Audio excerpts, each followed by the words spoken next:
I guess if you mention the word Dr. Dennis Birenbaum, the first word that would come to you would be proactive, aggressive. It's always been my philosophy. There's a fine line between being proactive, aggressive, and nuts. And that fine line is knowing when to stop. And I've always used the idea that every patient deserves the right to be treated.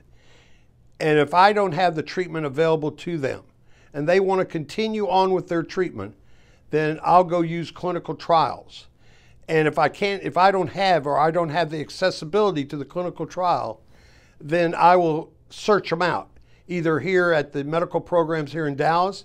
Obviously, I'll send them down to MD Anderson or call MD Anderson and see what clinical trials they have available, or I'll call friends of mine up at the National Cancer Institute or at other institutions, be it Mayo Clinic or Seattle or UCLA.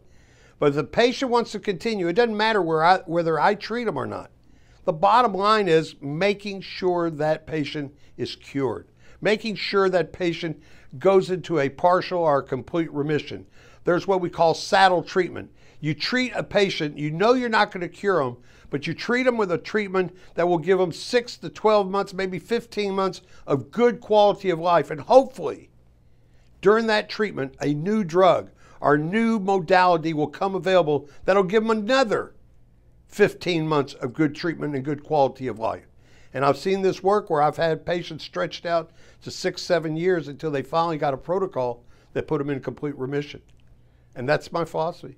I think you got to be as aggressive as possible, but there comes a point that you got to stop, you bring in palliative care, and you bring in hospice care, and make the patient and the family as comfortable as possible with continuous care under hospice.